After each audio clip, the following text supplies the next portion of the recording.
Thompson Productions. We are being hypnotized by people like this. Newsreaders, politicians, teachers, lecturers.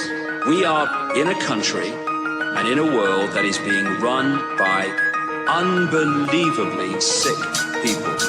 The chasm between what we're told is going on and what is really going on is absolutely enormous.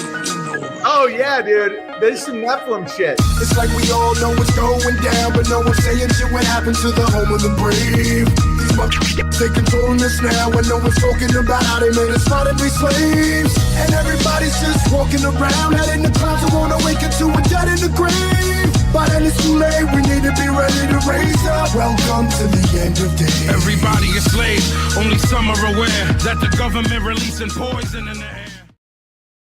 Welcome back, ladies and gentlemen, to another episode of Nephilim Death Squad. I am David Lee Corbo, a.k.a. The Raven. That is Top Lobster, the father of disinformation. And today we are continuing. It's not Friday. What is today? Today's Thursday? It's Wednesday. Today's Wednesday. Good God. Wednesday's for the Lord. Yeah, Wednesdays are for the Lord, guys. We are continuing the Book of Genesis series with Ed Mabry. But before we get into that, a quick little announcement. If you guys are looking to watch the raw, unedited version of Bohemian Grove, it's 12 hours of content. It currently lives on patreon.com/Nephilim Death Squad. Sign up for the $10 tier. Gain access to all 12 hours of the insanity. No cuts or anything like that. It's just one straight stream for 6 hours and another one for 6 hours the next day. And if you guys are into that sort of thing, if you feel like you missed out, well, head on over to patreon.com/Nephilim Death Squad. Also, a bunch of perks over there like ad-free viewing experiences, engaging in the live chat when we go behind the paywall, and access to the backlog content. We did the math the other day. We're trying. I don't know if you guys have been noticing on YouTube and on Rumble. We're chipping away. We're chipping it away. We're like up. 25 episodes behind. That's crazy. 25 episodes behind on Rumble on YouTube. So that's when I talk about the huge backlog that you guys are getting access to on Patreon. That is what I'm talking about. So patreon.com/Nephilim Death Squad for all of those goodies. All right, guys, joining us today on a Wednesday, but it's better Wednesday than not, right? I suppose that's how it goes. It's Ed Mabry, and we are back to continue the Book of Genesis discussion. But before we do, Ed, where can everybody find your work and support you? Sure. So first of all, we have to apologize for being late. Someone put in, yes, Black people time. No, it's called Colored People's Time. It's CPT. Yeah, so, we fall under that banner too. I believe somebody said if anybody on this show was white, fully white, then it would be on time. But and I gotta apologize. No, but you know what though? Is Sam white? I guess Armenian is not really white either. Right? Yeah, he fluctuates between Armenian, Italian, but yeah, so he's not white either. But I feel their pain because I was trying to listen to one of his shows. I think Broken Sim, and he was like, "Oh, it's live." And I was in the chat at like whatever time it was supposed to go on. And he was like 10 minutes, 15 minutes late. And I was like, it's a feeling of uncertainty. Like, am I in the right place? Are they ever going to come? It's a horrible did I find feeling. The right stream. Yeah. Yeah, well, that was totally me. I tried to be on time, and it just, I don't know, something genetic. I was going to log in at like 15 minutes early, but then like stuff kept happening. My kids were screwing around. But anyway, That's we are. That's what he said. Ed, when he showed up, he was like, I was planning on being here 15 minutes early. But instead, he just sat at the computer and his hand wouldn't click the button. It just wouldn't activate to click the button on the mouse until... All my ancestors were like holding my hand back. Like, no. Not yet. No, the truth is we talked for like 15 minutes. You were here at 1, exactly at 1. But we talked because we don't respect the audience. But tell them where they can find you. Yeah.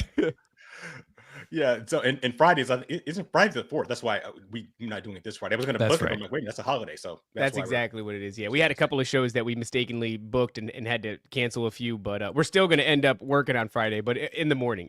But where can everybody find your work? Where can you find me? So faithbyreason.net is my legacy site.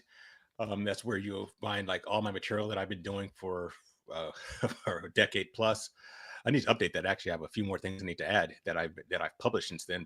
And that's because I put most of all my new stuff goes on my Patreon. So that's where I am recommending everyone go. That's where you will get everything's going to drop first there. Actually, the next Genesis the episode's going to drop. It should drop today. I mean, I was editing it last night. I should be done editing it today. So part 8 of the Genesis series should be up later today or early tomorrow at the latest. But you also get the Q&As there. You ask me questions. I do videos on them. I have one I'm planning on doing this week on some questions that I got. Also, you get bonus episodes you're not going to find anyplace else. And if you go to the second tier, then you can be part of the monthly Bible study where we go through the entire Bible in 12 months, once a month, from the supernatural point of view, looking at things from the spiritual standpoint, which is, again, 80% of the Bible. So if you're missing that, it may be why you're having difficulty understanding what's going on there. So yeah, that's where you can find me. And also on my free feeds, I'm on X and Instagram and Facebook and all those other places, but that's and YouTube, of course. And like you guys, I'm behind on my Rumble. I need to put up some more Rumble videos. I got to start getting that stuff up there regularly. But yeah, those are the free feeds, but Patreon is where it's at, and faithbyreason.net. Yeah, I was just listening to maybe a couple of days ago your latest on the audio. I forget exactly what it was about, but you were covering like I think maybe you were talking about the fallen. You were covering Daniel chapter 10 and different prophetic visions and prophecies like that. Good episode. I would suggest people go check it out and subscribe there. So yeah, because it might have been on Spotify or one of those. Yeah, if it was just audio, it's probably one of because I'm on all the audio channels as well. I think whatever I put it on, it just shoots it out to everything. Yeah, thank God for services like that, because if not, I don't think we would exist anywhere. We would go live and then it would just be lost to obscurity. But yeah, those video platforms are a little bit more demanding, and so just by nature they end up being a little bit behind. I don't know about 25 episodes behind. Like I said, that's where we are right now, but we're working diligently to try to catch that up. Ed, where we were talking a little bit before the show, and we were talking about Tucker Carlson's conversation and just the state of Israel and what's going on, and you said that kind of folds into the bigger picture of what we're going to talk about today. So where do you want to start in regards to that? Yeah, so we're talking about Genesis because I'm doing my Genesis series, but we on this show we just kind of riff back and forth on some theoretical stuff as I'm kind of putting things together, because I'm still on chapter 2, Genesis 8 episodes in. So there's a lot of stuff to come, but it's such a complex book, and there's so many aspects of it that people are interested in, because again, if you understand Genesis, you understand the entire Bible, because it's all there, including the promises to Israel. And I wanted to talk about some of that on this show because, we very recently, throughout the month of June, there's a lot of stuff happening in the geopolitical world with Israel, Iran, the United States, where all these things fit. And so I've gotten a lot of questions from my followers, a lot of whom are either new Christians or Christians who lapsed and are coming back, and they appreciate me and I appreciate them, but they appreciate the fact that I just talk straight. There's no pretentious here. I'm not, all high holy kind of, you can't, like, I'm not a real person. I think I talk like a real person. There's no bullshit, basically.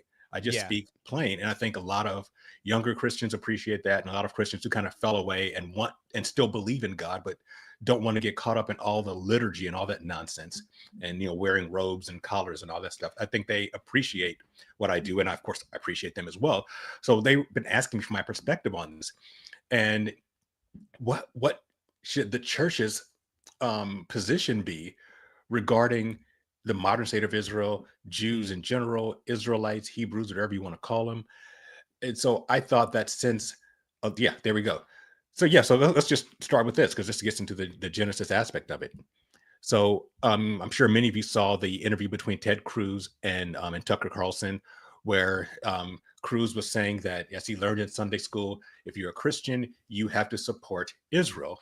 And Tucker was saying, well, does that mean the modern state of Israel? What does that mean? And where's the mandate come from? And, it comes from Genesis chapter 12, I think verse 3.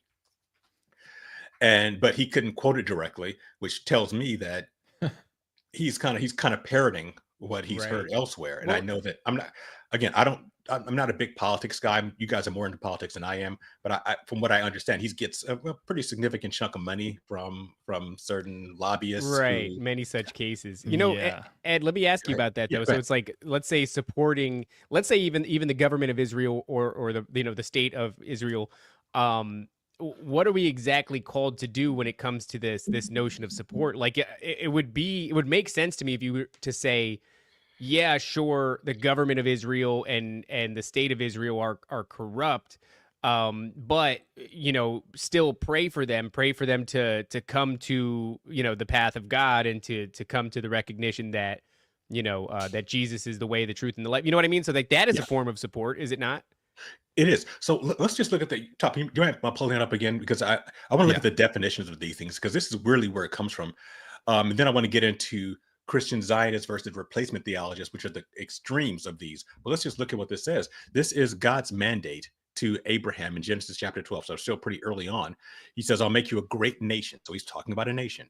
He says, I will bless you and make your name great, and you will be a blessing. And I will bless them that bless you and curse them that curse you. I'm paraphrasing a little bit here. So first of all, let's talk about what these definitions of blessing and cursing is, because that's really important. I mean, without the right definition, I think I've said before here and elsewhere that most arguments and disagreements come from people having the same vocabulary but different dictionaries. So we need to agree on what these things mean biblically, not our opinions. So biblically speaking, blessings and cursings are start with words. Okay, to bless someone is to speak well of them. To curse someone means to speak ill or poorly of them. So that's the most denotative, but you can carry that over into a prophetic sense. It means saying something about them and then doing it, or saying or hoping these things happen to them. So so if I were to bless you, I would say, hey, Top, you know what? I hope that you have a great day and your family is going to be great and you're just going to have a wonderful career. And, and Raven, I hope that, your house is great and that you prosper. All those, that's me speaking a blessing to you. I'm speaking well of you, and also in the prophetic sense, I'm wishing you well. And if I have the power to do something about it, I'm sorry. This is like a spiritual thing, right? Yeah, it's not like to bless Israel isn't to go and like fund the government of Israel. No. With material money for bombs. Yeah, here's money for bombs. Instead, it's a spiritual thing. It is. That's what a blessing is. And it can, but remember, we talked about this before. I think we talked about it maybe last week, or at least I know we talked about it in the past, that when you speak things spiritually in one realm, you were speaking with the intention of them manifesting.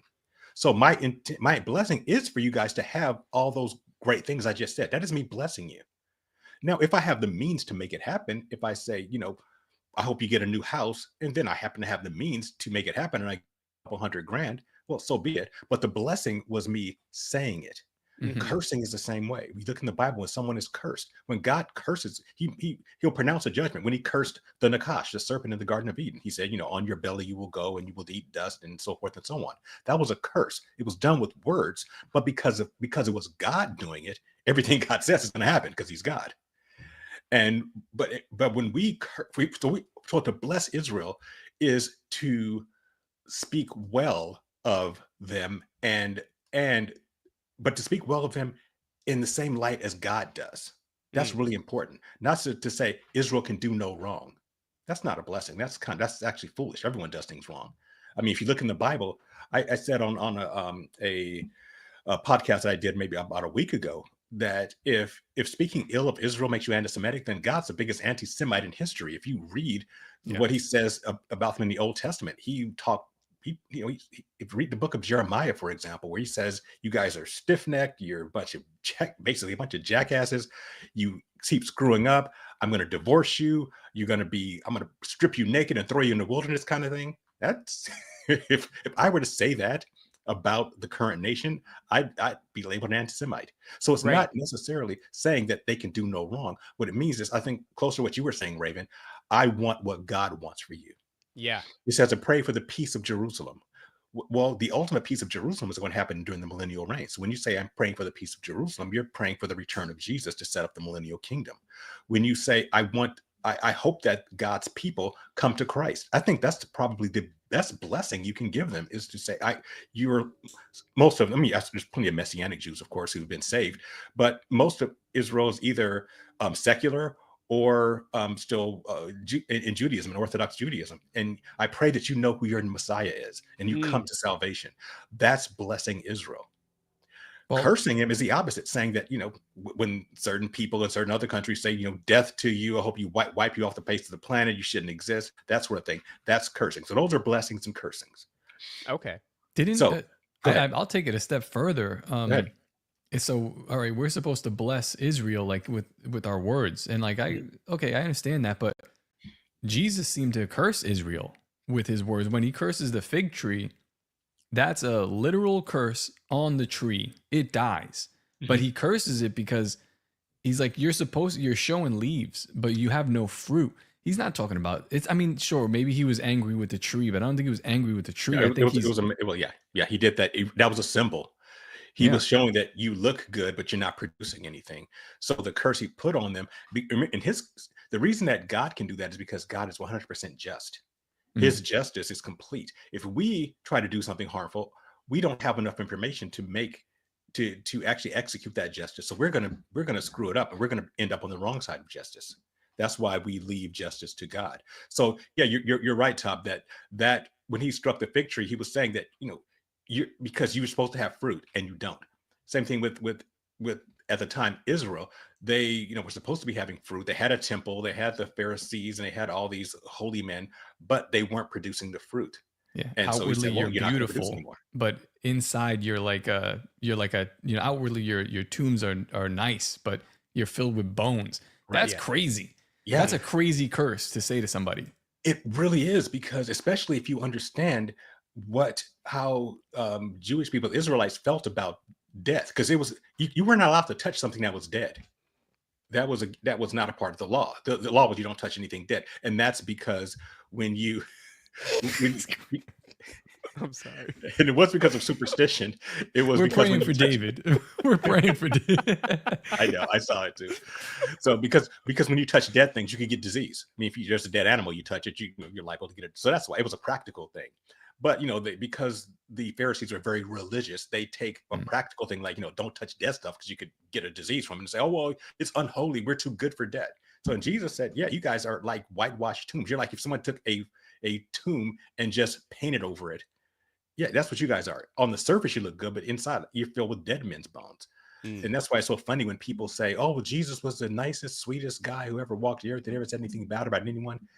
That's because you're reading the Bible in that polite King James, where everything, has that thou and thee and blessed art thou.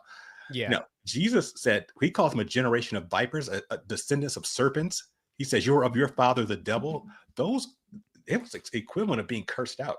Jesus did not hold back. It's worse than being cursed out. I'd rather you curse me out than say like that to me. That's wild. Yeah. It's a generational curse. What are you I'll tell doing? you what, though, it's a great way to engage in that conversation where a lot of people, especially like boomers, right, will just say blanketly like, "Oh, we're supposed to support Israel," and it's like, what does that mean, support? And you have that conversation. Do you think that God cares about you supporting their military moves or supporting their economy or any of these things? It's like, no, God cares about the spiritual. So, Right. and what's ultimately the best thing to wish upon somebody spiritually is that they come to Christ. So, yeah. Yes. So taking it back to the verse, that word bless is not the same word as support the way we mean it. Like you were just saying, Raven. So blessing means to speak well of them, hope for the best for them, speak the best for them. But it also says that I will make you a great nation, because then you have the other extreme where I was, listening to, I think it may have been Candace Owens, who was commentating on the Cruz Carlson interview. And she was saying, or she brought on some other Catholic guy, and that her Catholicism is really raising the hackles. Not because I have a problem with Catholic people. That's fine. My wife was raised Catholic. My best friend was raised Catholic. That's not the problem. The issue is that for her, it's been so sudden and so extreme that I don't trust that. But anyway, she had on some Catholic commentator who came on and said, well, that only applied to Abraham, to, whatever, 4,000 years ago. And so it applies to no one else. And so if you say that, unless you were living during the time of Abraham, then this prophecy does not apply to you. And that's not true. That's the other extreme. God says, I will make you a nation. Right. And so it applies to the descendants of Abraham, Isaac, and Jacob, whoever they might be. We'll get into that in a second. But nation does not necessarily, and Tucker did bring up a good point where he says, when he asked Ted Cruz, does this mean the borders of current Israel and the current government? And Ted Cruz wasn't astute enough or just didn't bother to understand that it doesn't refer to a particular government. That word nation, when you get to the actual word, and when it gets to Greek, that word is ethnos, which is where we get the word ethnic. So that when God talks about nations, he's talking about groups of people, not necessarily borders. Although, yes, that land is also Israel. And that's something else that's very important, because people try to separate the two, separate the land versus the people. No, they're both Israel. God made a covenant with that land. That real estate is sacred to God because it's his area that he set aside for his people. Now, that doesn't, and the borders, we've talked about this before, the current borders are not the land grant that God gave originally to the Israelites when they left Exodus. They were supposed to have everything from the river of Egypt, the Nile, to the Euphrates. That's a huge area that they don't currently occupy. And they could have taken it, but they decided they didn't want to keep fighting to take the promised land. They're like, we got enough, we're good. And they just left the rest of the land to their enemies, and their enemies still occupy to this day. So it is both, but it doesn't necessarily mean the governments, because we know that all the governments weren't great because they got exiled. The 10 northern tribes got taken over by the Assyrians, and then the 2 southern tribes who did well for a while, they got taken over by the Babylonians, and they got kicked out of the land because that land is important. So all that to say that the blessings and cursings are intended for the people, the descendants of Abraham, Isaac, and Jacob, and for the land that God allotted for them. So speak well of those. If you speak poorly of them, then God will. So the other part is he will bless you. God will speak well of you prophetically if you bless them, and he will speak ill of you if you speak ill of them. But if you're neutral, well, then he's not going to do one or the other. So that's what's really important to understand. That's what it means, the blessings and cursings. Top, do you think we could bring up that, because I've actually never seen the clip, the Tucker and Ted Cruz clip. I heard that it went pretty negatively for him. It's been a wild time for everything that's going on in Israel and with Iran. I mean, when we were on stage at Bohemian Grove is when Trump basically attacked Iran. I think it was like three missile strikes on 3 different nuclear facilities allegedly, and then he makes a tweet or a Truth Social post about it, and so things have been getting really wild in regards to, I guess, proximity to World War III or something like that. But this Ted Cruz interview, did this happen before that, Top, or after that? It was really before. close. It was like 17th. right before though, right? Yeah, I think it was shortly before. I'll play a clip, but I don't know if this is exactly going to be. So he's like questioning Ted about different geopolitical things, and Ted's squirming. But let's see what happens here. I don't know the population at all. No, I don't know the population. You don't know the population of the country you seek to topple? How many people living around? 92 million. Okay. Yeah. How could you not know that?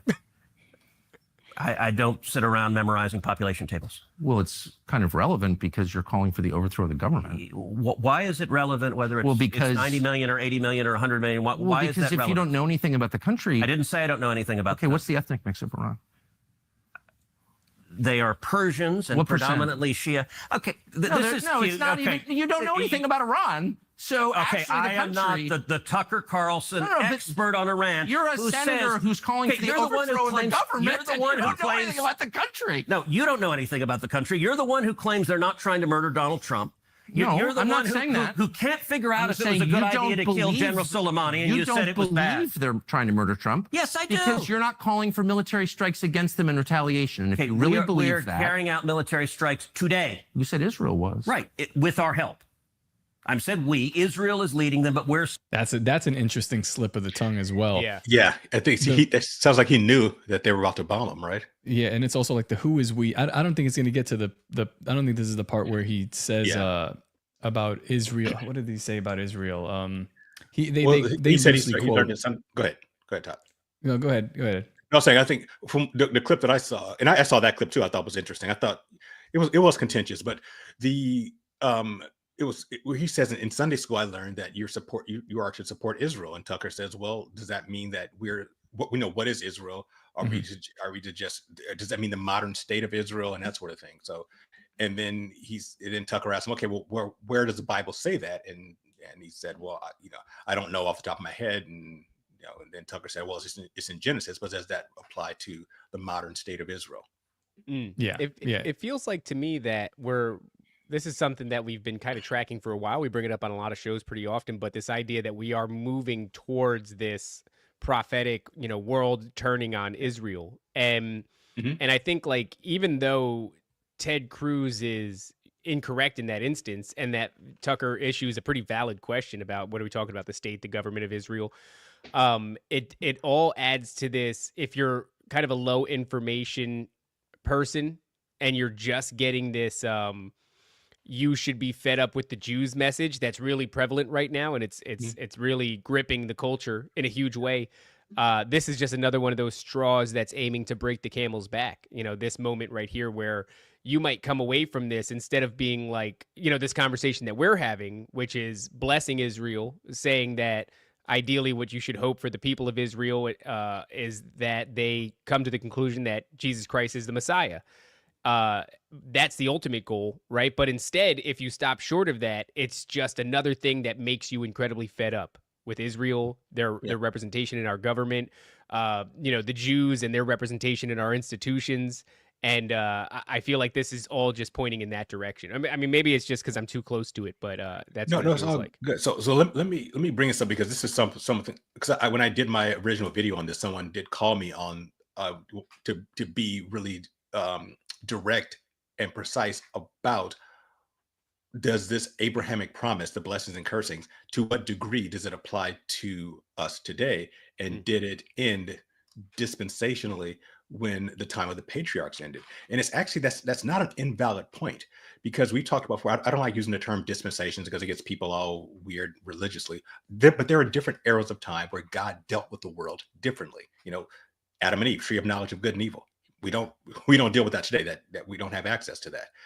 Babel was a different time. We aren't under the law anymore.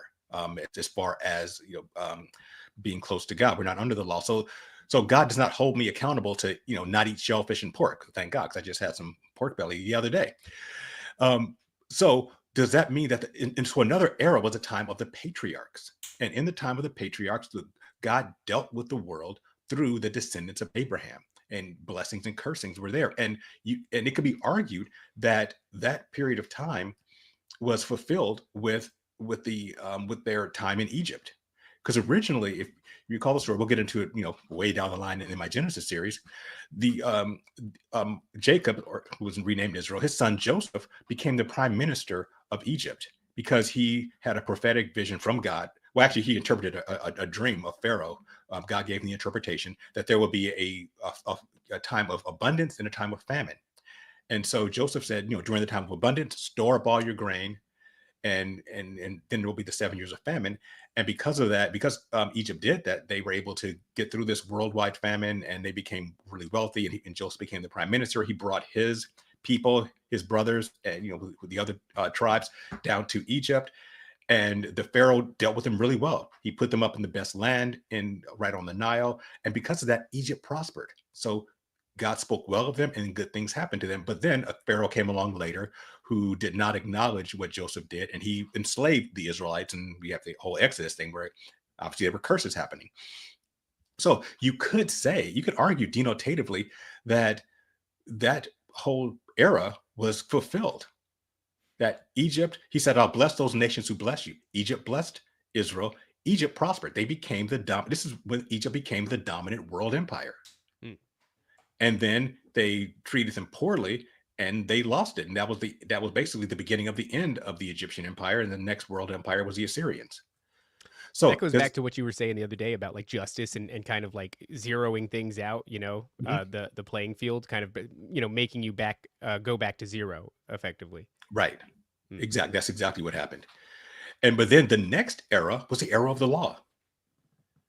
So the question is, does the era of, and then of course after the era of the law is the era of the church, which we're in now, which we're not obeying the law. So since we're not obeying the law, which was the previous era, are we also required to do the blessings and cursings? Now, I'm not saying that it's irrelevant. I'm saying I think it's a question to ask.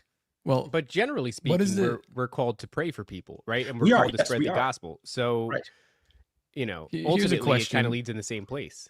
In the book of Psalms where it says, I think it's quoted again in the New Testament too, but the stone the builders rejected has become the cornerstone. What does that mean? Because Oh, that's Jesus. Jesus was the builders were considered Israelites, because Paul says this all throughout the New Testament. And I'm going to get to this in a second, because I don't want people to think that Israel's like completely out of the picture. But Paul says that salvation was for the Jew first, not because God didn't like Gentiles, but because he was fulfilling the prophecy. God promised that through the ethnic Jewish people, the ethnic Israelites, the Messiah would come. And he did. Jesus was physically, in his physical body, he was a descendant of Judah, of the royal tribe. So the gospel was preached first to the Jewish people. It was for the first 10 years. It wasn't until Acts chapter 10 where God basically said, okay, it's time to preach to the Gentiles, that Peter started doing that. And of course, Apostle Paul became the apostle to the Gentile. So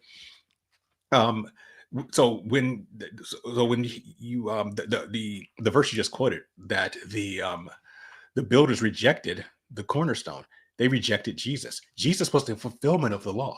He was the whole reason for the law. So the cornerstone is actually, we look at cornerstone in our buildings where like on the bottom of the building in the corner where you start building.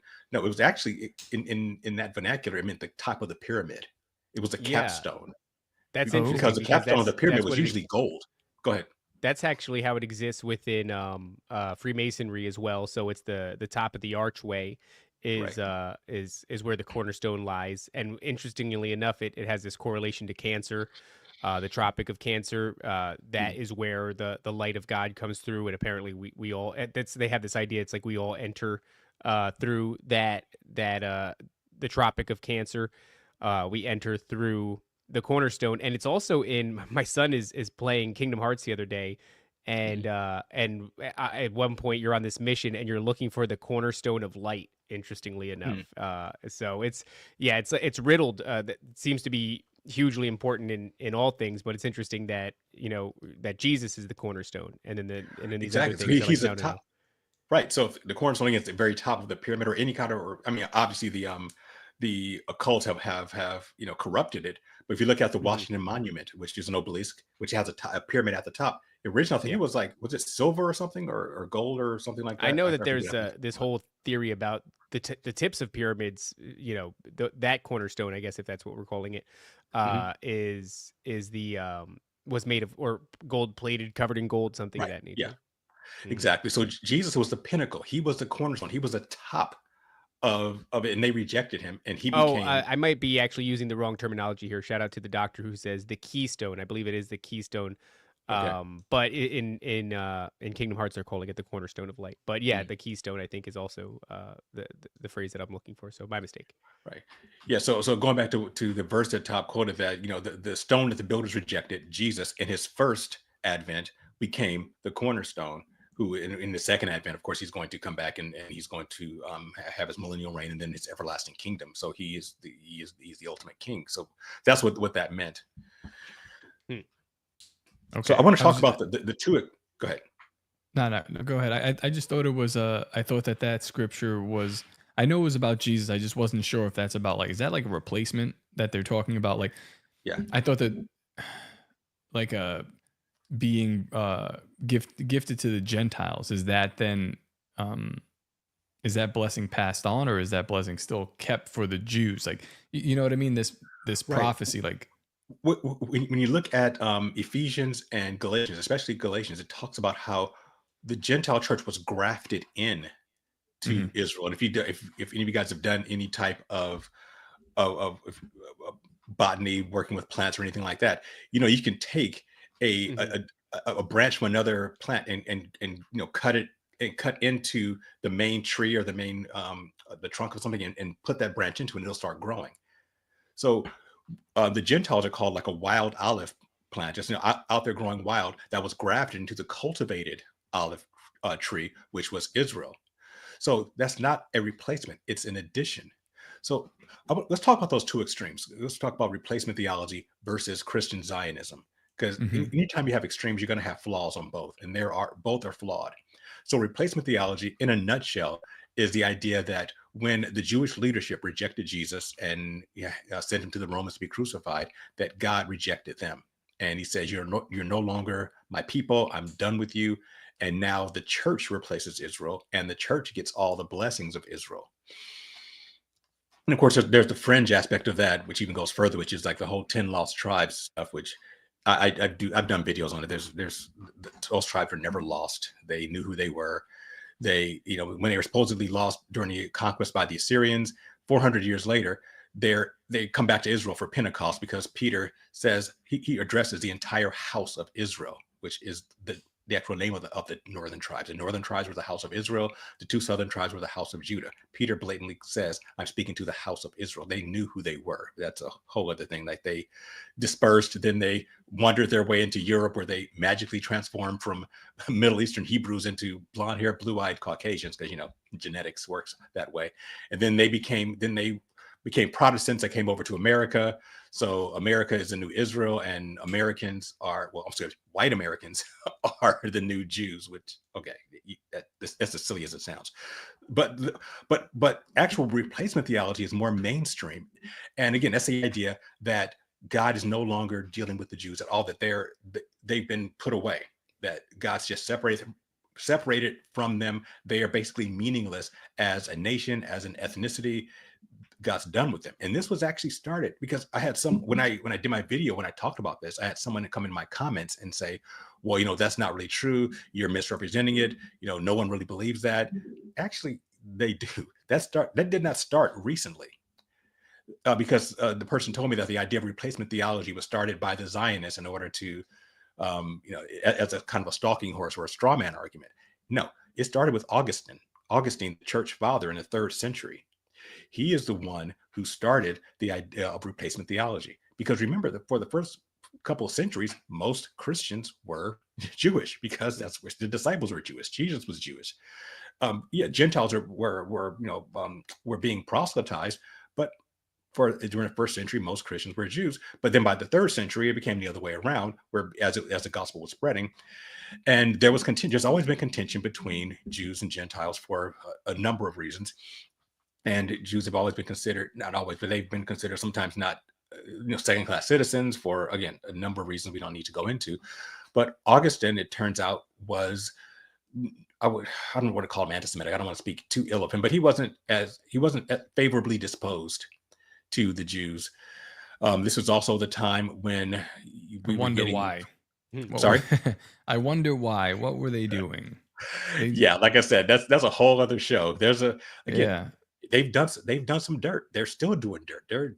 I keep finding out, like, I got hip to a lot of stuff with the Kennedy assassination that I didn't know about, and I learned about that over the last few months. But anyway, when you look at, you look into the time of the Jews, the Pharisee in Rome, and how, like, they had power, but they didn't. It was a political soft power that they'd use. They'd swing around a lot of influence, and the people were there trying to do some stuff, but it's just the same thing as today. They're like, the people are kind of trying to live. They're seeing a bunch of laws, and the people that are making these laws for them on top are influencing the actual people that carry out the law of the land. It's the same exact thing. When that video we just watched with Ted Cruz, where he's like, I was like, that's an interesting slip of the tongue, because what do you mean by we? Like, the AIPAC, but it's the same. It's just the same exact thing. It's frustrating. It's frustrating. Yeah.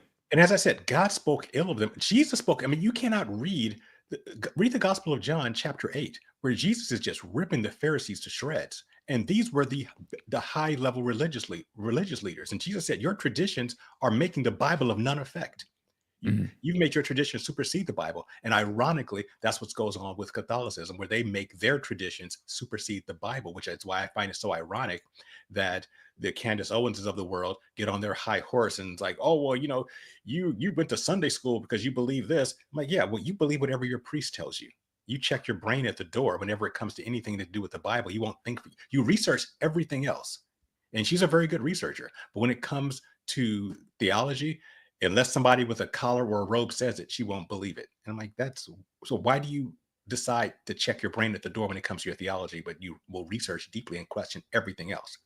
Anyway, so back to Augustine. So because there was a lot of anti-Jewish sentiment, Augustine, one of the church fathers, decides he has a theology that of replacement, that the church replaced Israel. Israel does not have any place in God's prophetic plan anymore. It's all about the church.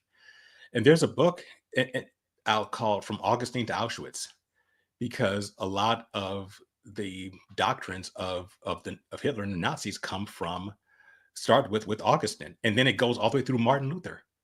Because so you can start with Augustine, and then a couple centuries later, you have the beginning of the medieval church through Constantine, which evolves into what we call Roman Catholicism, and they were pretty much anti-Israel. All the Crusades were about the church taking back the Holy Land, that sort of thing, and then you get then even with the Protestant Reformation, you have Martin Luther, who was virulently anti-Semitic. He wrote some like crazy stuff about the Jews. But again, who was he talking about? Because you have the whole Khazarian thing, and that's I know we've talked about that before, and that's a big deal. But so that whole idea of replacement theology goes back to the 3rd century and is frankly the mainstream position of most of the church. Not necessarily anti-Israelism, but the fact that the church is prominent and Israel is not. So that is not true. God is not done with Israel. Romans chapters 9, 10, and 11, the Apostle Paul hammers home the fact that God is not done with him. They are, to put it in hockey terms, they're in the penalty box. Yes, they were blinded because they rejected their Messiah. But Paul blatantly says that blindness is temporary until the times of the Gentiles are over. That's the time we're in now. And when that time is over, then Israel is going to become very prominent again. That's in the tribulation, which is yet future. So what does that mean as far as the current nation of Israel is concerned? Well, they're still in the penalty box. If you look at Ezekiel 37, the dry bones prophecy, where God tells Ezekiel, he gives him a vision of this, basically a desert filled with dry, parched bones. And he says, preach to these dry bones. And he preaches to them, and they start to assemble together, and they get flesh on them, but they don't have a spirit. They're not alive. So he said that his nation is going to come back from all over the world, but there's not going to be a spirit in them. They're not going to be believers. And then at the end, when you have a king over them like David, that is Jesus in the millennial reign, they will get the spirit back and they will believe again. So I believe this is talking about the end of that tribulation period at Armageddon, when the secular Jews finally acknowledge their Messiah. So that's interesting, because it almost feels like then preaching to them is like, not that it's a fool's errand, but it's like it's not going to work, but that it's an interesting pursuit. Because I just think about like Messianic Jews and their whole everything that they focus on is basically preaching that Jesus Christ was the Messiah to the Jews, so they consider themselves Jews. But I was just at a Messianic Jew wedding, and as they're getting married, the pastor, or I guess the rabbi, right, is just talking about the Father and the Son and the Holy Spirit and all this other stuff, and I'm going, is it like, what even is you just say Jew, it's just confusing, you know what I mean? Like a Messianic Jew, the word Jew there is confusing because it's not, they believe in Jesus Christ, and then of course it seems that they're mission driven to preach that to modern day Jews, and so right. But is that a fool's errand, because they're not going to have that sort of veil, that spirit's not going to enter them again until potentially the millennial kingdom? It's almost unfair. I have like more sympathy now than ever for that idea, because as somebody who had something in front of him but can't see it until something seemingly random happens, it almost seems unfair.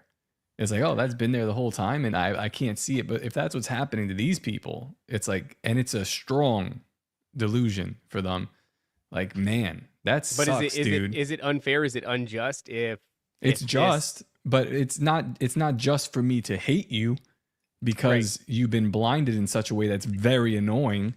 Yeah, but like that, I guess that's where I'm at. It's weird. Right. It's weird. Well, keep in mind that we're talking about a corporate blindness, and there will be a corporate acceptance. It doesn't mean that individuals, obviously, ethnic Jewish people. Yeah, a Messianic Jew is a person who considers themselves ethnically Jewish, but they believe in Jesus. Because there's two. I mean, there's following Judaism versus being ethnically Jewish. Like I could, if I wanted to, I could I could start following the Talmud or whatever, or I could start, just obeying only the Old Testament, and I would be Jewish in that sense. I mean, Sammy Davis Jr., who's a piece of crap, yeah. but he converted. You'd have a lot. You can convert to the religion. I thought he converted to Caucasian. What do you have you seen? Don't get me Dude, started what? on I that didn't know guy. he was Jewish too.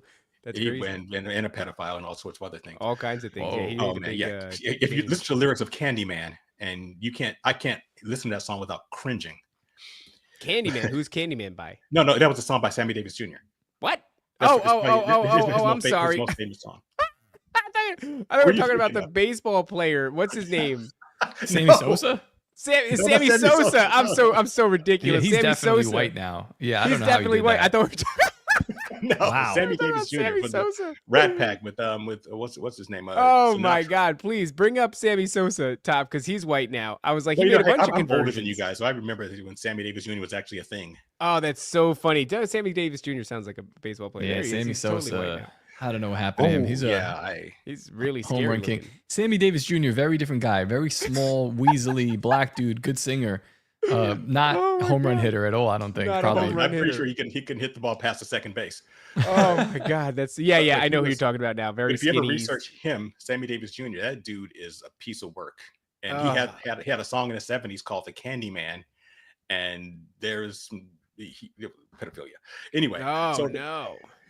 yeah, so that's a whole. Sorry. whole- Shout out to Sammy Sosa.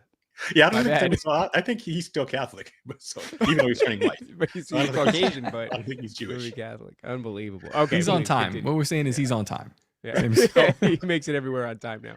So my point is that Ugh. Messianic Jews are people who are ethnically or culturally Jewish, but also who believe in Jesus.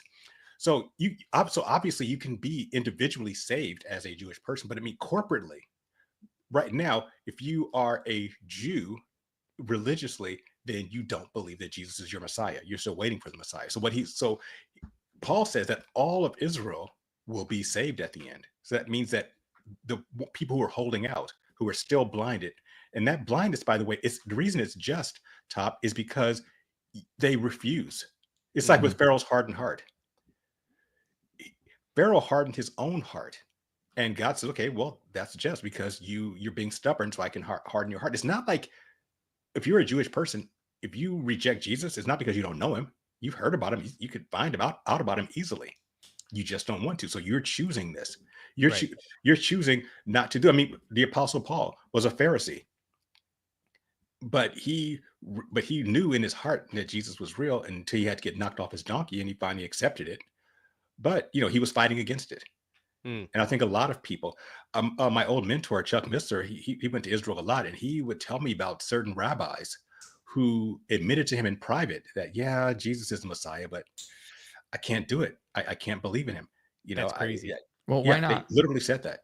They say, I looked at the prophecy in Daniel, and I did the math that, the only person who could have fulfilled all of the prophecies of the Messiah had to have been in the first century, and Jesus is the only one who could fulfill it. But I just can't, because I can't believe what the Goyim believe. Oh man, that's So, crazy. I You know know. what? It's also significant that like even though this is a strong delusion that's set on them, and that as a whole they're not going to realize this until potentially the millennial kingdom.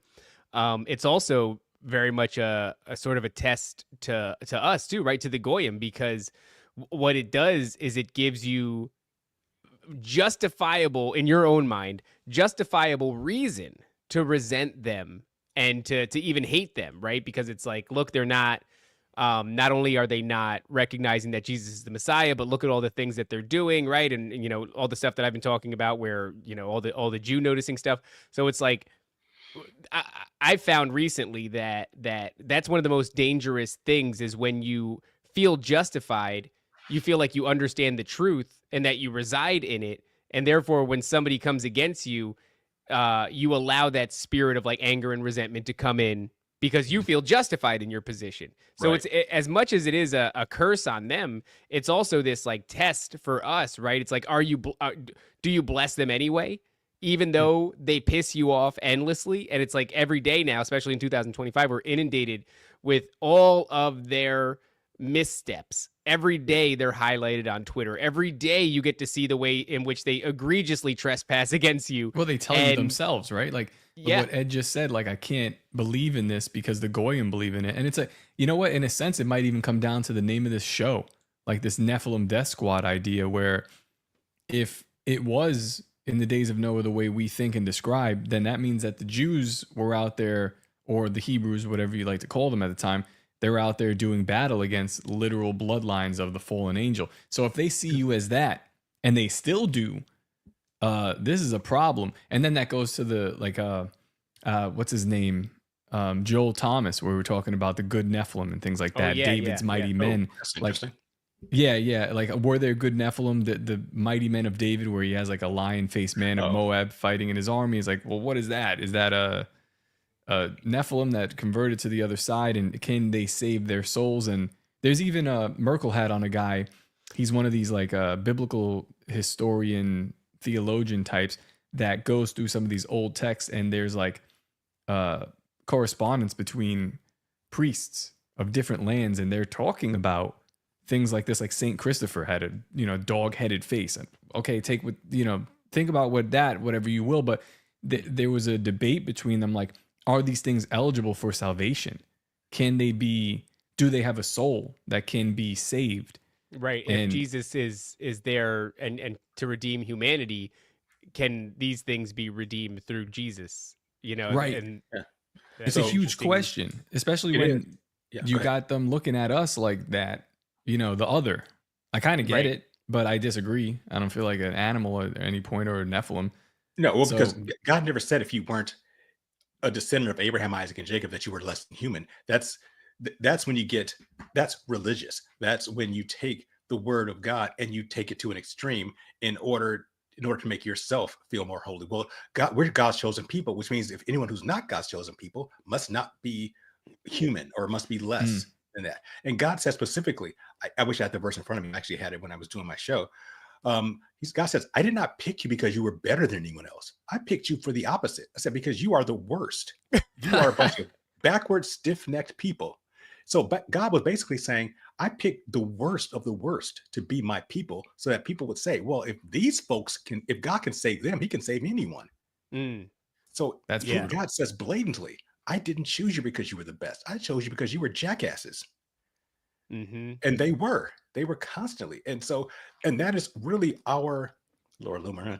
Laura Loomer can be redeemed through Christ too. She just got a real rough face. When you look at the Old Testament and all the times the Jews were screwing up, and what that tells me, that gives me a really deep insight into God's mercy. I'm like, you were so merciful to these people. You did so much for them. These 10 plagues, you brought them out of Egypt with this mighty hand, and you did supernatural stuff. You fed them in the desert. You gave them food and water. You defeated their enemies for them, and they still screwed up and started worshiping other gods the first chance they got. That's interesting. If you're merciful on them, then God, you're going to be merciful on me for my screw ups. That's what I think. That's why I think that's the reason. So for someone to think they're better than someone else because they're the chosen, but God says, this is why I chose you. Wow. I chose you because you guys suck. That's crazy. I kind of love that attitude. That makes a lot of sense, though. That makes the attitude of why all these who you said was the most anti-Semitic. Which king was that? No, I said God was the most anti-Semitic because he's the one. no, but like if you read the book of Jeremiah, for example, where he basically, and here it's tough because if you read it in the vernacular of the King James or in the King James derivative, it's very polite English. But what he's really saying, and I'll bring the verse up and I'll send it to you guys. You can send it out to your listeners later. Basically, he says that Israel, you're playing the harlot. You're a whore. He's calling Israel a bunch of whores, and he says you sit under the tree waiting for someone. When you read the actual language, he says you're sitting under a tree with your legs open, waiting for someone to come by. That's what God is saying to his chosen people. You're such whores because prostitutes would sit under a tree waiting for a guy to come by. Basically, if you saw a woman sitting under a tree looking provocative, that means she was a prostitute. You can give her some money and have sex with her. He was saying, you guys are sitting under the tree with your legs wide open for anyone who comes by. That's what God said about his chosen people. That's crazy. Why would you get on a high horse and think you're better than anyone else when God calls you a whore who's spread eagle under a tree, giving it away to anybody who comes by? But that makes total sense, right? Because there's real beauty in that, right? In the sense that like like you said, if my mercy extends to even these people, then look how forgiving I can be, and it really shows you like anybody is eligible for salvation. But also, yeah, I mean, you're chosen because of how much you suck. That's wild. I He says, I call chose you because you were the lowest of people. I That's just wild. googled like when Israel is called a harlot, and first ChatGPT said let's keep it respectful, and I was like no, I'm looking for scripture, and it's just giving me like 4 or 5 different instances. I'm like, well, this doesn't help. So it's not just ChatGPT once. doesn't want you to know that. Yeah. No, Yeah, I mean it's like it's a number of times that he's called them whores in some Yeah. form or fashion. The book of That's crazy. Hosea, well, Hosea was obedient. He told Hosea to marry a prostitute in order to help Israel understand how he feels about them. Wow, Damn. that's That is brutal, literally dude. what he does. And this so Hosea marries this prostitute, and as a prostitute does, she continued in her ways, and he said put her away, but then come back and love her later. Because God was demonstrating his relationship with Israel through Hosea. So Hosea, I think her name was Gomer, which is not a very feminine name, but Hosea married her, and she cheated on him because she was a harlot. Right. But then and he was upset and he was heartbroken, but God said, go back to her and love her and bring her back in and raise the kids. Can I ask you something? So this is going to be a little bit of a deviation, but I heard Sam Hyde say something recently that I thought was interesting, and I wondered your thoughts on it. But this idea that Abraham, is commissioned to sacrifice his son, and then God stays his hand and gives him an alternative sacrifice, Mhm. and then later on, when Jesus is sacrificed on the cross, it was God's way of showing you like, look, I called you to do this thing and you're an obedient servant, but I stopped you because I won't ask that of you, but I will do the thing for mankind because I love, I love man so much so that I'll do the thing that I stayed your hand from doing. Does that track in your opinion? Oh yeah, that's absolutely true. That's completely true. That's interesting. And also it was the same mountain. The mountain or the hill Oh. that he was going to sacrifice Isaac on was right outside of Jerusalem. It was Golgotha. Wow. Jesus was sacrificed on the same mountain where he asked Abraham to sacrifice Isaac. And by the way, Wow. just to put a capstone on that, you see later in the book of Hebrews that it gives more detail about that. Why would Abraham even agree to do that? Because Abraham, by this time, he had so much faith in God, and he knew that God made a promise that he would bless the world through his son. He said, well, God, if you kill him, if I kill him, you got to resurrect him. Mm. That was Abraham's mentality. He's like, this is on you, God. So I'll do it because I know you have to bring it back because you can't break your promise. So that's why That's Abraham was willing to do it. All But of that is gangster. That's an intense knowing of that. That's what you talk That about a is- lot, like the character of who God is. And Yeah. if you understand that, then you could sort of predict, right? Yeah. So I want Interesting. to touch on something you said before, topic about the Nephilim, and I don't believe that they can be saved because again, Jesus did not die for them. But as far as, and I don't believe that they're capable of being good because their spirit, because of the way they exist, they don't have it within them to be outside of their nature. We can choose to be good. They cannot. They don't have that free will because their spirit comes from the fallen angels, and the fallen angels don't have that free will. That's why. Now, as how far about as when the you- mighty men of David, those were human beings. How do we know that? Because that term "mighty men," it was used, or Gibborim in Hebrew, it was used for the Nephilim in that context. But mighty men does not always mean Nephilim. For example, Nephilim means the fallen ones. So you can also say that someone is fallen without them being a Nephilim, without them being a descendant of the fallen angels. Just how someone can be a mighty man of valor without being, again, an actual Nephilim as we think of them. So David's mighty men were human beings. Interesting. Well, how about You have to look at the context of here's it. a question: when you have these Nephilim, they continue to water down their bloodline. At what point do they become human? If you continue to take human wife, it's like That's I a don't good know. question. That's a great question. I'm not sure what the line of demarcation is, but I believe that there is at some point where where you're completely human, or you're considered human in God's eyes. I don't know what that line is. I really don't. I'm not going to lie and pretend that I know, because I'm sure there are lots of people who still have remnants of the bloodlines in them. We talk about this story, you know, and it's just a story, so it's anecdotal in its nature, but this is one of these episodes that we heard on Tony Merkel's show. This woman that was having like prolonged exposure to a Bigfoot outside of her cabin, to the extent where she feels as though she developed a relationship, and not like the weird relationship that they write about in the women's novels, but like, you know, just one where she gets to know this thing to some degree. Beauty and the Beast. Yeah, not that kind of. You know how hard it is to tell my wife like Beast was weird and like Gaston was probably pretty base. He seemed like a good guy. He's like, we got to kill this Nephilim. Like, Yeah, and that probably. Belle was like, "What are you doing, girl?" But over some time, this thing allegedly, you know, take it with a grain of salt, tells her that it is what is known as an Eliud, and that it is seeking redemption. And so that first you have to buy that that's even true, and then second you have to buy that thing told the truth.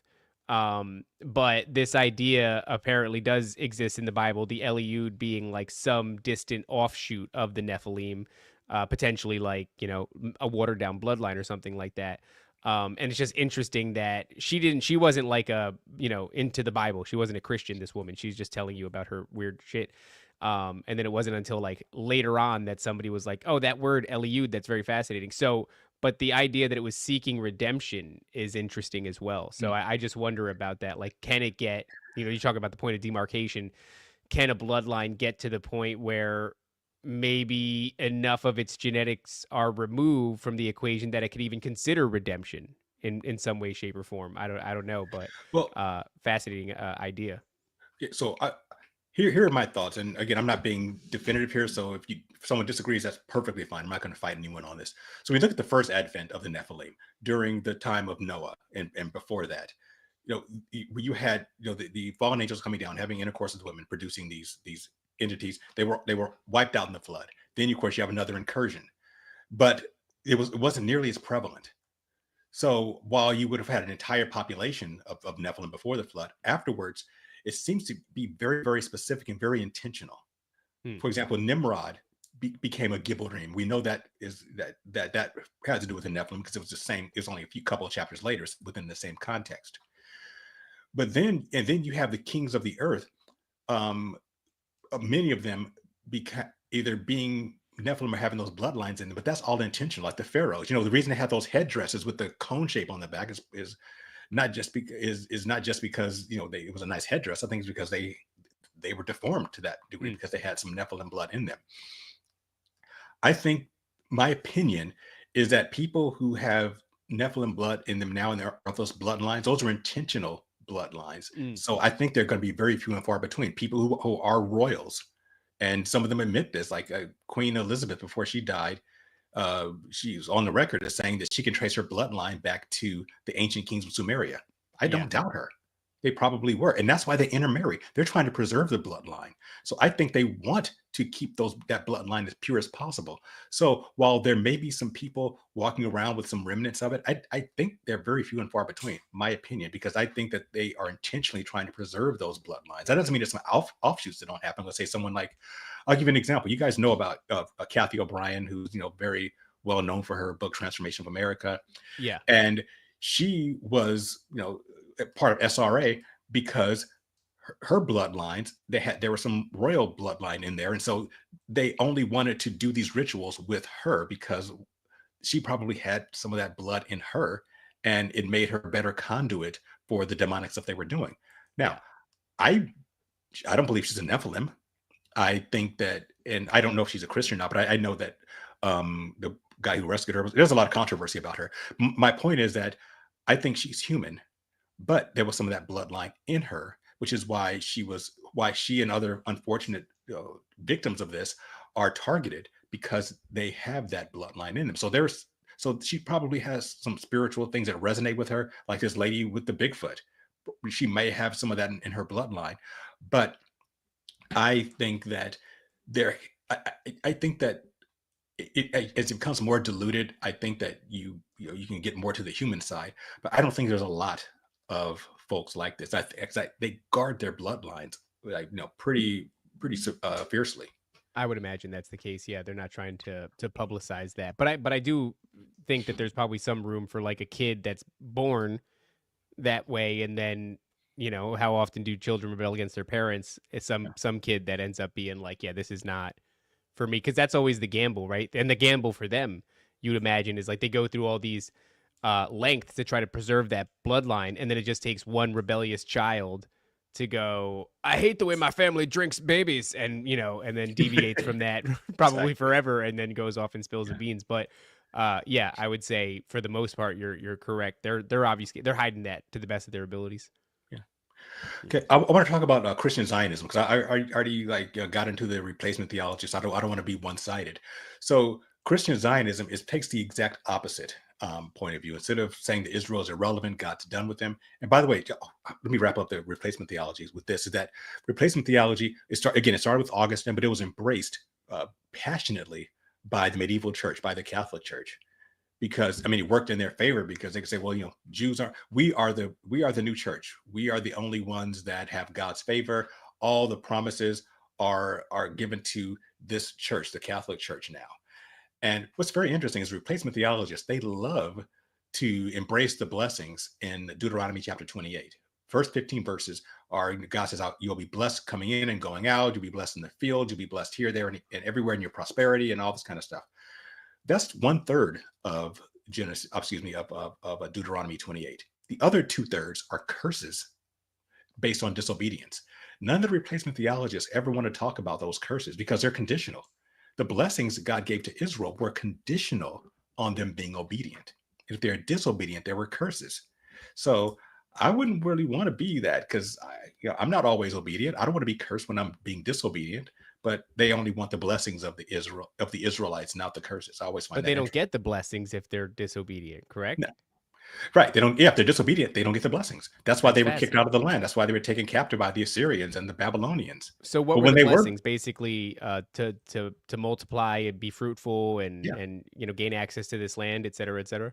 And they achieved that under Solomon.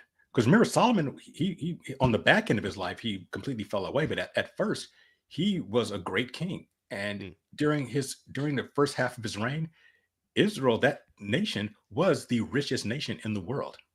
Solomon's salary was 666 talents of gold. That's about 70,000 pounds of gold. It was the golden age.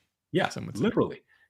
Israel was considered the great nation. People would come from all over the earth because they were so amazed. So for a brief period of time, they were fulfilling the prophets, their ambassadorship that God gave them. But then, Solomon started marrying all these other wives, and they turned his heart away from God. My point is that because they were doing well, because they did well and they were obedient, God blessed them tremendously. But they quickly fell apart, and that's how it went.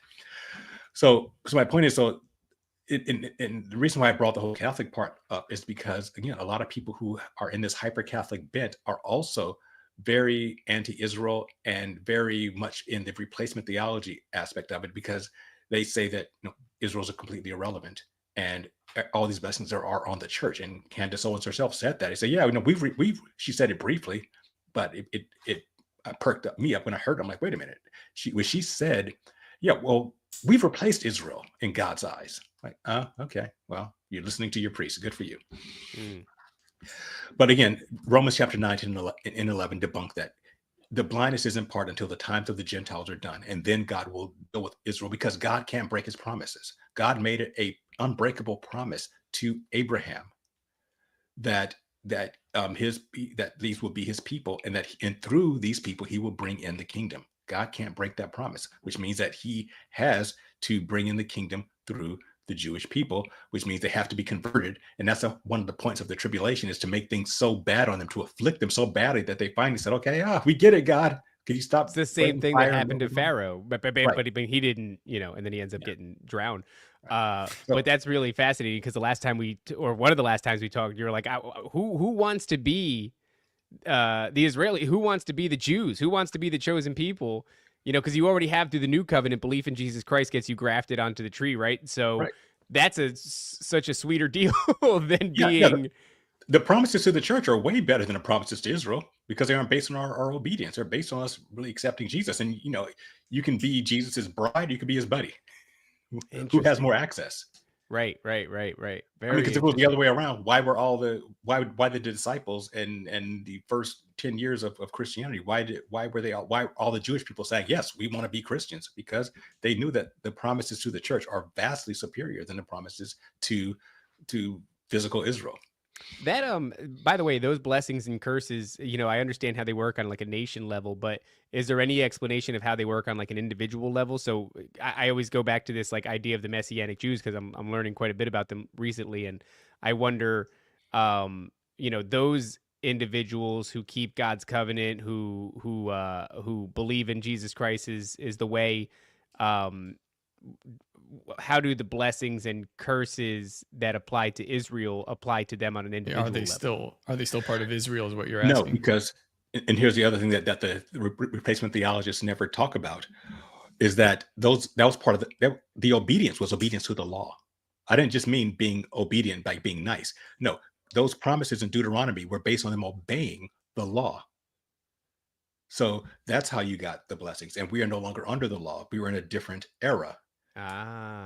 So it doesn't apply to even if the church wanted it to apply to them, then that would mean in order to get these blessings, you'd have to obey the law, all the feasts and the sacrifices, and bathing in a river when you have leprosy, and your wife being ceremonially unclean when she's on her cycle. Those are all parts of the law. If you don't obey them, then well, there you go. So they're just you shouldn't be like naming yourself a Messianic Jew is just kind of stupid. You'd want to be more like associated with the body of Christ rather than a Christian. Yeah, exactly. I mean, honestly, like exactly. I said, I was at a wedding recently, and they're like, in the name of the Father and the Son and the Holy Spirit. I'm like, yeah, what? Like, what? I don't understand what the. They wear a small hat though, right? That's what it is. I saw no small hats. So what is what's the deal? I don't know. I'm not saying there isn't small hats. What's the deal? What's the deal with Messianic Jews? No, I mean, I've seen, my uncle wears a little hat sometimes, but there was no little hats at this event, so very confusing. Completely derail. Well, let's talk about this real quick. Okay. Go ahead. Complete derailment. What's up with circumcision and why? Why does David get a briefcase full of penis tips? Why is there's a lot of them? It's like hundreds of them or thousands of them, right? What's the deal with that? Should we? I witnessed it because all right. So one of our new friends, Andrew Meyer, devout Jew, big Jew. Somebody I've had words with, made fun of. Whatever. We had him on the show. I really like this guy. He's hilarious. He's knowledgeable. He doesn't believe what I believe. It's fine. A little squirmy too. Like you try to grab him and he's like a little Jewy things. It's fine. It's getting fine. Through your fingers. You're like, we love the Jews. They're Jewy though. But he had an argument online with somebody else, and they're talking about circumcision. I'm just looking, and the reason I got brought up in is because I had clowned him one time about the metzitzah, however you say it, the biting of the biting and the sucking, and his response to me was not adequate. Andrew, he said it's like sucking the venom out of a snake bite. Then he told me to grow up, and I was like, come on, you got to come back. Because that sounds like comedy. That sounds like a funny thing to say. Maybe it is funny, but anyway. So now I'm like sucking the venom out. Grow up. I'm tagged in the post, and they're going back and forth about circumcision, and then he just tells the person, he's like, you need to talk to God about it. And I said, I'm going to talk to you about it the next time you come on, because number one, it's a little too late in the game for me. All right, that's not going down. You're not going to convince me, but I want to know why. What are you doing? Let me start by saying this is not my area of expertise. Fine.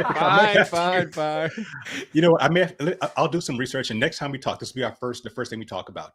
But my rudimentary understanding is because, of course, it's part of the law, but it was done beforehand, but before the law, and it has to do with the two things. The two things that we talked about. That thin the veil, and in between the spirit world and our world are sex and blood. Yeah. So this is kind of both of those, like dirty panties, you'd say. Yeah, maybe. Yeah. So when you shed the blood, obviously there's blood there when you cut the foreskin, and it's also the sexual organ. So it could also. So I think just from a very high level standpoint, it's making a covenant with God using the two things that thin the veil between the spiritual and the physical realm. Interesting. So That was I'm the things were like- going to do a deeper dive, and because that's a good subject. Because I honestly, I'm not extremely well versed on everything about it, and I want to know more.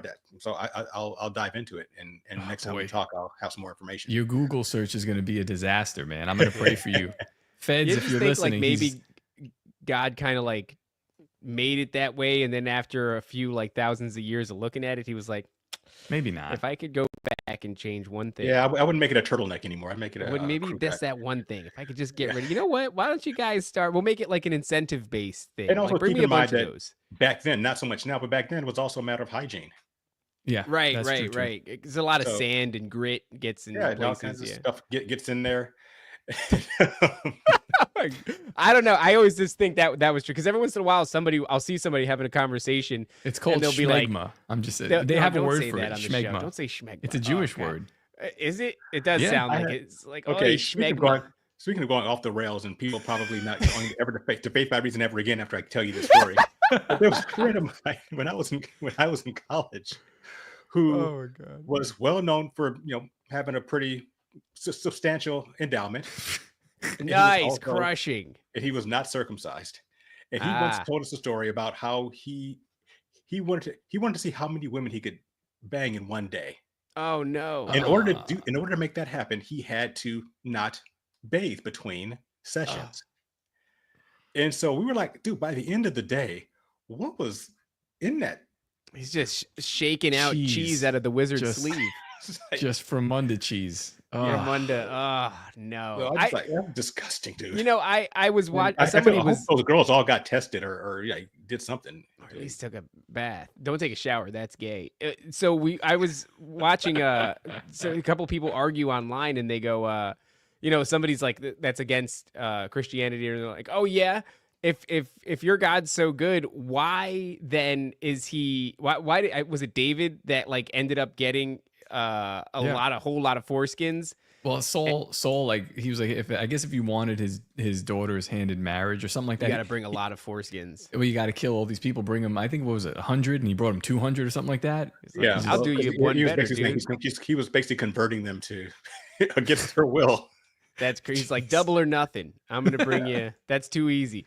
And I look at that and I go, "Oof! Thank God nobody's asking me because I'm an idiot and I don't have the answers for that." So I'm hoping. Yeah, I mean, I'm very excited. If you could do a little research on the old foreskin debacle, and then next time we go, if we can start off with that, that's very interesting. I would not be because- consulting Google. I'll be consulting the people who I consult when I have tough questions.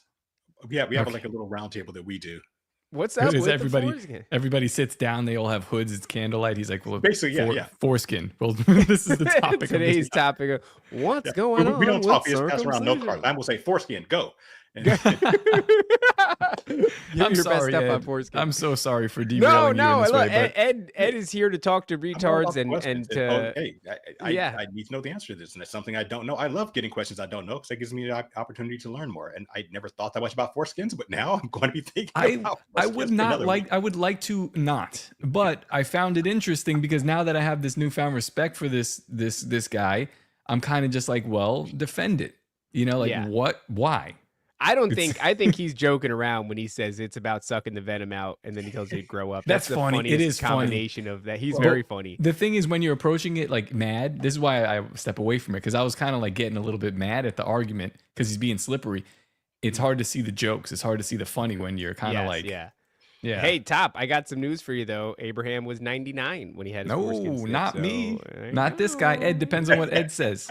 Well, Depends on hey, the future hangs in the balance, Ed, Oh, depending man. on what you Oh, say wow. when you Okay. come back on the next No pressure. show. I gotta. Yeah. Saving There's the a world. no one foreskin at pressure, a no time. pressure. It's just a little bit of skin, no pressure. it's a but little bit of skin between buddies. Hey, But maybe let's that's, talk- maybe that's where the whole term "skin in the game" comes from. I don't know. that's Could be. just a little bit of skin in the game. I Oh never thought about God, it. this show is I like horrible. Ed, Christian Zionism, please. Right. Oh okay. yeah, that's right. That was the thing you were talking So they about go before. We to were like, so what about these Christian dicks? Zionists go to the other extreme where they believe that Israel, not only is Israel important, they are the key to to Bible prophecy. That they call it, God's biblical time clock. And most Christian commentators who are into prophecy believe that. Again, my old mentor Chuck Mister believed it. You got Tommy Ike and just all the you name them. They are believers in this because of, again, like the prophecy in Ezekiel 37 that made it seem like that would lead you to believe that Israel will be coming back in the latter days. It says that that this is a latter day prophecy. And the verse in Isaiah 66 that says, well, a nation will be born. Can a nation be born in a day?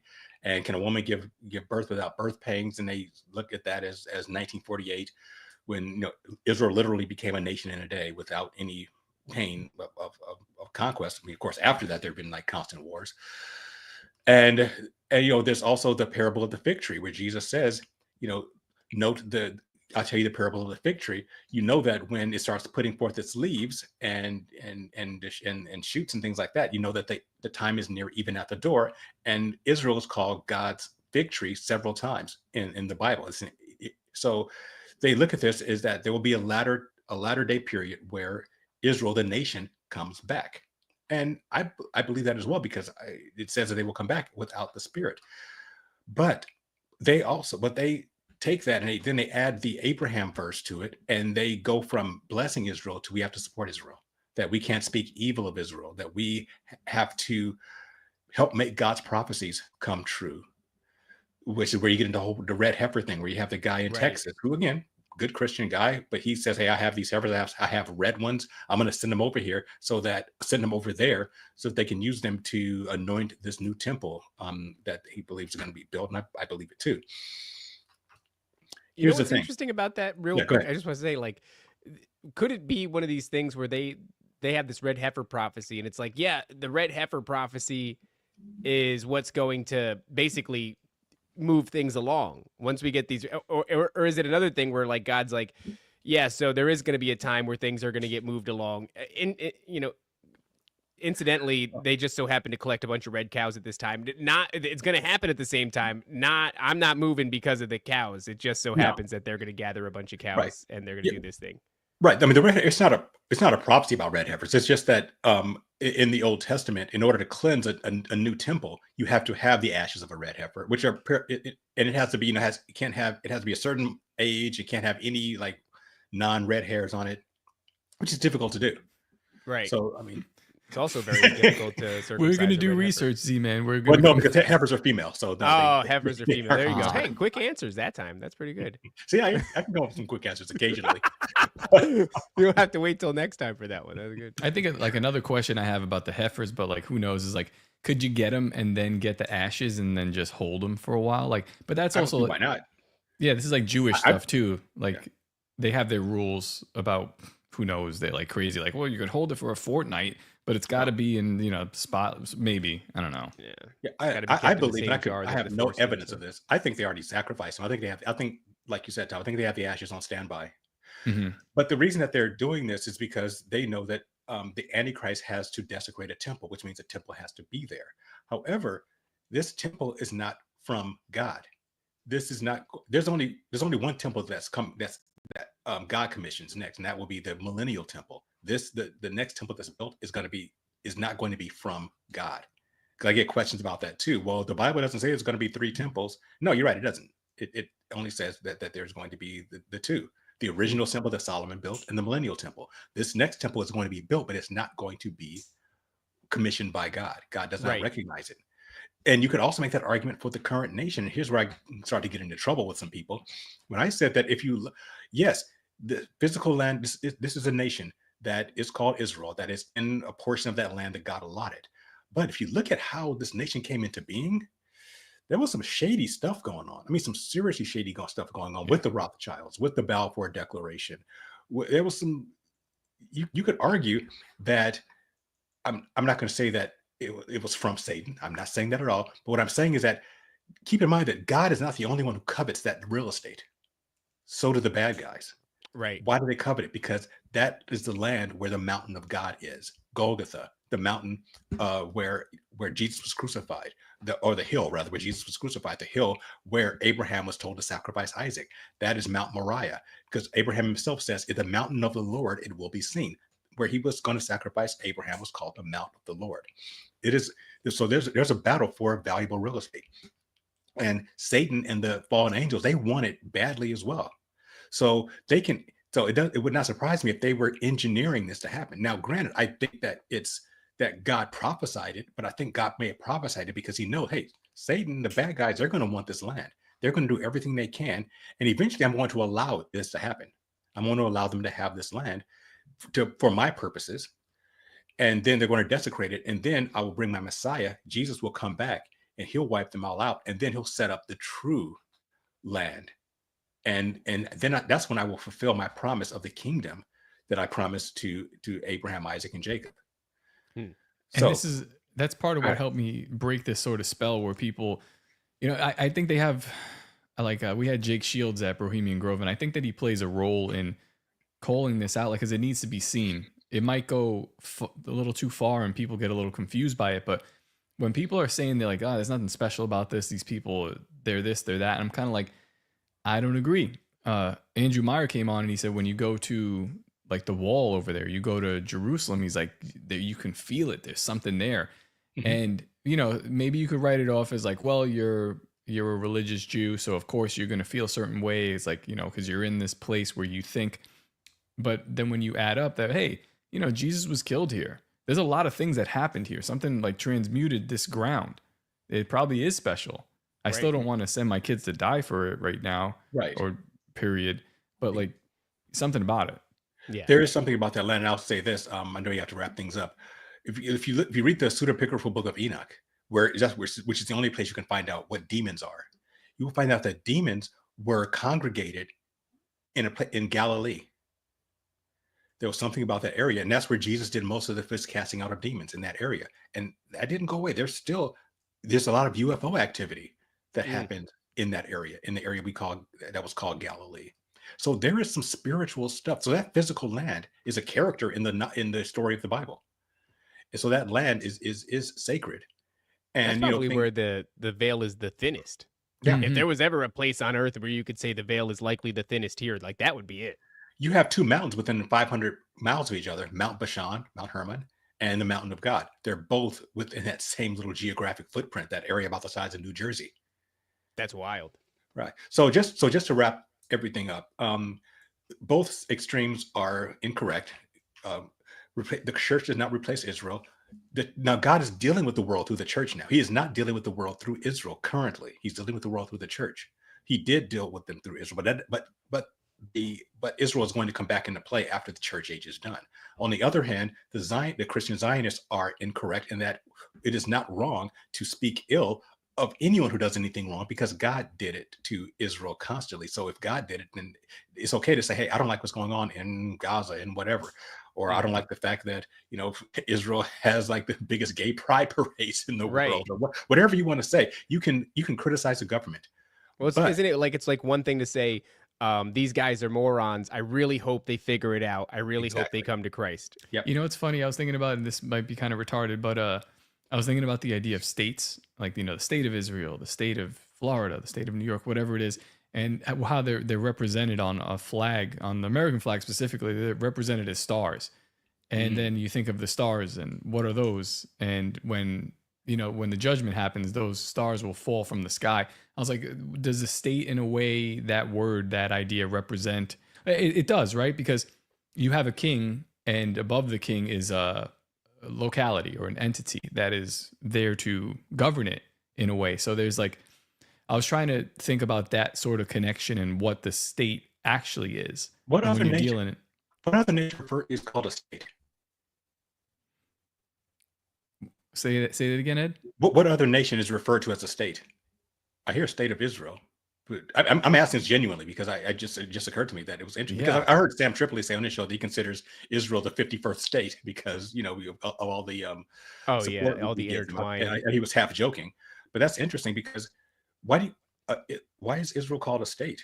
Yeah, you would call like the state of Ethiopia, state of Canada. No, it's not right.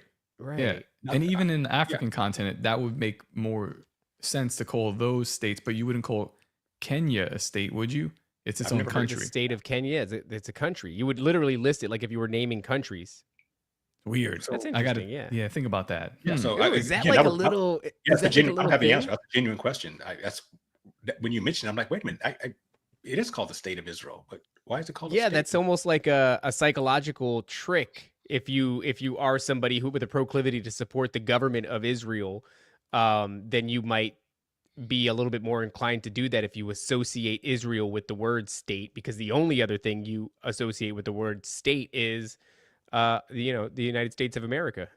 And they say Palestinian state, which I mean doesn't exist per se, but they always say a two-state solution. Mm, I just find that interesting. That is interesting. that is weird. I need to think about that more and look into that. But if it could just be another admission of Right. what this is, Yeah. So I'll wrap it up with this. As far as what I believe a Christian stance should be towards Israel is that Israel, that's God's business. As a Christian, you should do what the Bible commissions Christians to do: to go in all the world, make disciples of all people, teach, preach the gospel, teach them, learn the Bible, do that sort of thing. God will handle Israel. Because once the church age is over, then we're actually going to go back to the law. That's how you're going to get saved once the rapture happens. How do you get saved without the Holy Spirit indwelling you? Well, you're going to have to get saved the same, because you'll be back under the law. God will be dealing with the world through Israel again. So that's something to keep in mind. If you are, I know, because Raven, you had your dream that you might be going through the tribulation. Yeah, what's weird is how many people have reached out since then and said the same thing. It's very, interesting. yeah. It was like they also have the same sentiment, like, "Oh, I've never told anybody this, and this is the first time I'm hearing anybody else express it." I'm like, that's strange. I don't know what to do with that information, but it is weird. So I'll say the church, let God handle Israel is my bottom line to it. It's not our business God doesn't need our help to make prophecies come true. Right. He doesn't need us to give money. If you want to give money to him, give money to him, but it's not mandated. You're not disobeying God if you are ambivalent about what's going on there, or if you don't like some of the things that government is doing. God also doesn't call you to damn them either. No, neither. But you could Neither. ask him to stop poisoning. Yeah, well, you can the say, hey, food. you guys are doing bad things. Can you stop doing that? Don't pour poison in that well. Right. Exactly. But Israel is God's responsibility, not ours. We're in the church age. We should be doing what the church is supposed to be doing. That's it. Yeah. That's it's interesting. A lot of people are sort of finding themselves in alignment with Christians who don't quite seem to understand. And I'm not saying that I understand either, but there are Christians who don't understand, who are, I guess, cursing Israel, and then there are people who are not Christian who are in alignment with them. And that should cause you pause. You should look to your left and look to your right and go, wait, why am I saying the same thing that people that aren't even Christians are saying right now? And I get it. Don't you get it? Like I get it. Yeah, I see both sides. I see why people are so vehemently anti-Semitic, and I also see why people are confused by this prophecy in the Schofield Bible. Very confusing. Oh yeah, we can get into that. We can talk about that the next time. I know we have to wrap up. We can talk a little about. Well, don't forget, we've got to leave room for foreskin. Oh boy. Yeah, and of course, we'll talk Schofield and foreskin. That'll be the next. That is, hey, people are excited. I'm excited to talk Schofield and foreskin. Probably some tremendous overlap there. And I'll say this: my biggest confusion that I have not come down on one way or the other is, again, who are the Jews? Who are the Jews? Yeah. I mean, seriously. I mean, the Khazarian stuff that I've studied, and it's I've heard arguments both sides, very good arguments on both. Are the people who are currently occupying that land, are they Semitic? Are they the physical descendants of Abraham, Isaac, and Jacob, or are they from Central Europe? I mean, Central Eastern Europe. Yeah, it's a good question. I don't know. And if they're not, then do these promises even apply? And to what degree do they apply? And it is the blindness, the fact that we are blinded to actually who the Israelites actually are. I don't know. It's very confusing, and I pray. It almost tells you just tell me who they are. It almost tells you, like, I mean, it's a fascinating conversation topic, and I'm all about having it. But as far as like real focus and energy, it tells you that that's not where it's supposed to be. Your focus, your energy is supposed to be, Jesus Christ. But I don't think there's anything wrong with trying to unpack some of these ideas. And maybe that's why God hasn't revealed it to me, because he's like, it's not your business. You worry about the church. I'll worry about Israel, who they are and who they aren't. You just do your thing. So yeah. It's almost like God saying, like, who made the promises? Who issues the blessings? Who issues the curses? Where were you when those were made? And it's like, okay, yeah, I guess I wasn't around, huh? So, all right. Well, I'm looking forward to the next one. Schofield and Foreskins. That's probably, we could already title it Schofield and Foreskins. One more time, Ed, before we get out of here, where can everybody find you? Sure. Faithbyreason.net's a legacy site. Also go to, I should pull that up. So that's my site where all my research is for 10 plus years, working on 15 now. And go to my Patreon. That's where you can interact with me. It's where you can ask me questions. I will answer them. Even foreskin questions, I'll answer those as well on this night. Bonus episodes, material drops there first. You can be part of the Bible study where we go through the Bible from the supernatural point of view. All my books are there. You can get them either free or discounted based on your tier level. And yeah, there'll be more books coming out from there. So yeah. There you go, guys. Go to Faith by Reason on Patreon and ask all your bonus skin questions. That's really what it is. Just bonus skin. It's just extra skin. Bonus skin, exactly. Guys, thank you. It's the appendix of the sex organ. There you go. You don't need it. You don't need it. You don't need it. Ed, thanks for coming on, man. This has gone completely sideways. Guys, we'll see you later. Bye. The greatest hypnotist on planet Earth is a oblong box in the corner of the room. It is constantly telling us what to believe is real. You can persuade them that what they see with their eyes is what there is to see.